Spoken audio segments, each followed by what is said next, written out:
So in this section, we're going to talk about trauma and stressor-related disorders. Trauma and stressor-related disorders have been moved to its own chapter, its own category in the DSM-5, and also disorders of trauma from childhood have been moved to this category. In the DSM-4, trauma was included in anxiety disorders, and disorders of children were included in the early onset disorders. So the first trauma disorder we're going to talk about is reactive attachment disorder. Reactive attachment disorder is where a child has a severe disturbance in their ability to relate to others, and some of the criteria for this disorder are they're unresponsive to people, apathetic, which means they're not really motivated to connect with others, they prefer to be alone, emotionally withdrawn and inhibited, they show little positive affect, and another word for affect is emotions. They have difficulty controlling their emotions, and when they are distressed, they do not seek comfort. And so by the name of the disorder, attachment, it is a fundamental problem with attachment, and we'll talk about where this comes from. But children with this disorder have a real hard time connecting to people and developing appropriate attachments to caregivers and to people in their lives, and usually act out with a lot of emotion.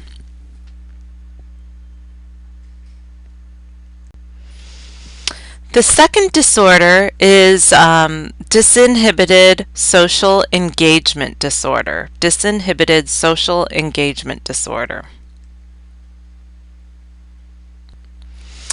This disorder is where children engage in inappropriate behavior with strangers, and so this is where, by you look at the name, the child is not inhibited in social situations.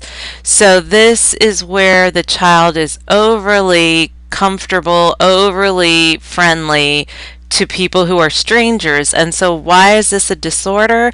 Because it could get the child into trouble if they're overly friendly and inappropriately friendly to people they do not know.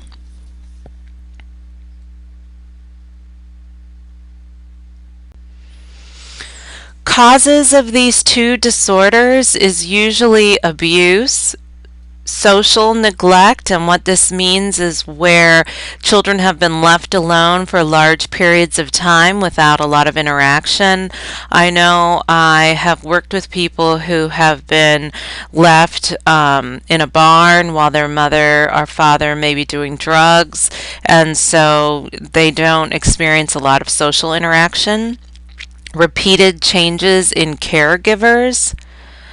Children who have been reared in institutions with high child to caregiver ratios, and what that means is there are lots of children, like 20 children assigned to one caregiver, so it's essentially impossible for the caregiver to give the child enough touch and attention and affection. There are also changes in the biology of the brain, which you can watch through this video, that talks about how attachment affects brain development or prevents brain development from happening. This results in problems with children's ability to interact with others from the trauma and from the changes that occur in the brain.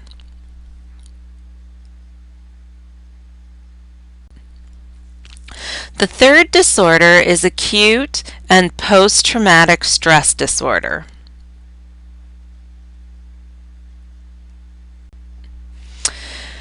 For For this disorder, there has to be a traumatic experience where the person, there was actually a threat of death, serious injury, or sexual violation. And this could be an actual or a threat. So if, for example, this would be if you survived Hurricane Katrina, that's an actual threat of dying versus somebody saying, I'm going to kill you, that's a threat too. So both of those would be traumatic experiences. Then the next criteria is that the exposure must result from one or more of the following scenarios. The person has to experience the traumatic event, and the next bullet point was added to the DSM-5 that even if a person witnesses the traumatic event in person, that qualifies them of this disorder. Before, they had to directly experience it, and enough credit wasn't given to those who observed somebody being threatened. The person learns that the traumatic event occurred to a close family member or close friend, and the person experiences firsthand, repeated, or extreme exposure to aversive details of a traumatic event. So several of those are fairly new to the DSM, that you don't actually have to be the one who's being threatened, but you can observe it or see a family member being threatened, and that can cause trauma.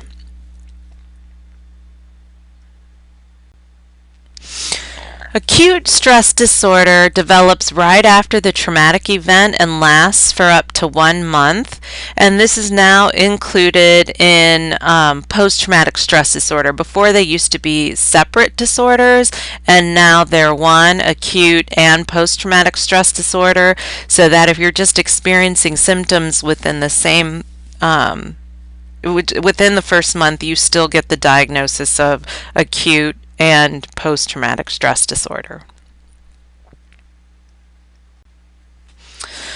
Post-traumatic stress disorder occurs after 1 month, and the stress has to significantly interfere with a person's ability to function. There are 4 clusters of symptoms. The first is re-experiencing, and this is where the person may have nightmares, they may have triggers in the environment, certain smells bring back the memory, certain sounds. Avoidance is the second cluster of symptoms, and this is where people avoid any reminders of the situation. If they know certain sights, smells, or sounds trigger them, they might start to avoid those situations. Hyperarousal is if a person jumps every time they hear a sound or every time they're touched. And the last cluster is negative cognition or thoughts and mood. The person may lose memory for the event. They may excessively blame themselves, which would be the negative cognition. They may withdraw or experience anhedonia. Anhedonia just means inability to experience pleasure, and it comes from the root of hedonism, and so the prefix "an" means not, not experiencing pleasure. In one's lifetime, about 7% of people will develop acute and post-traumatic stress disorder.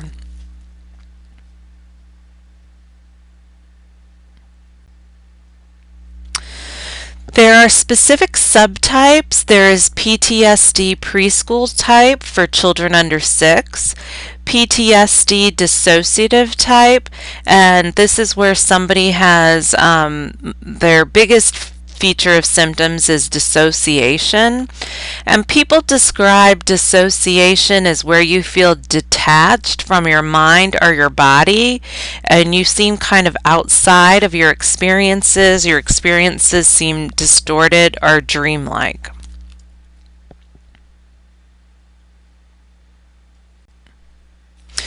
What are the causes of acute and post-traumatic stress disorder?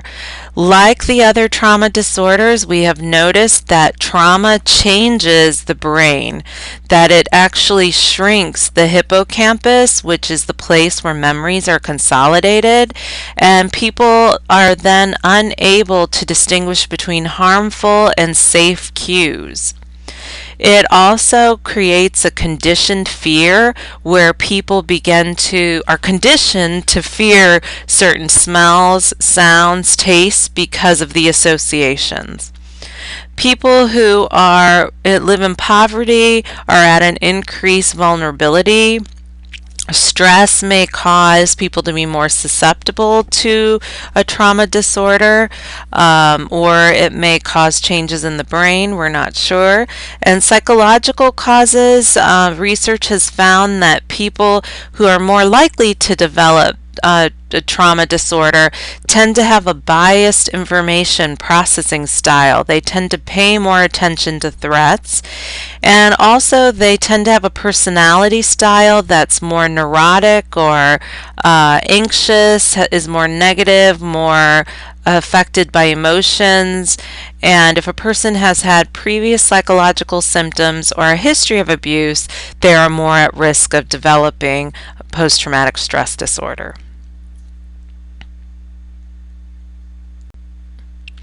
Treatments include selective serotonin reuptake inhibitor, which keeps the serotonin in the synapse longer, which increases serotonin activity. This helps about 60% of people.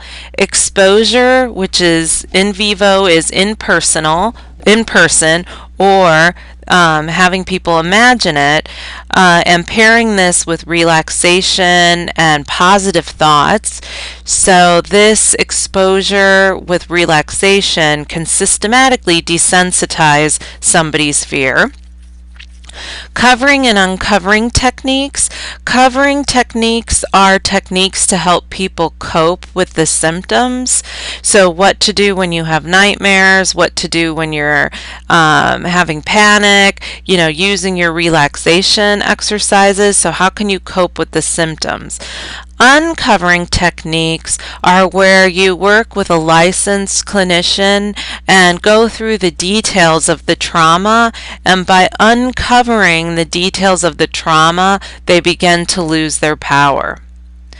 Eye movement desensitization and reprocessing has gained quite a bit of momentum, but we're not exactly sure how this works, but it's believed to work.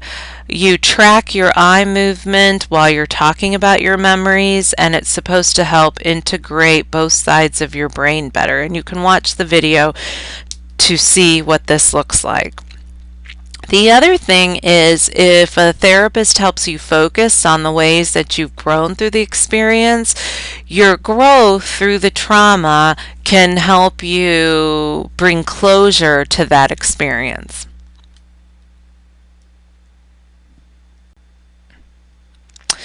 So a great example of post-traumatic stress disorder is a free video you can watch called A Soldier's Heart that talks about a number of veterans who have developed post-traumatic stress disorder and the military's difficulty in treating people with this disorder. And so we've talked about the treatments already with medication, covering and uncovering techniques, among others.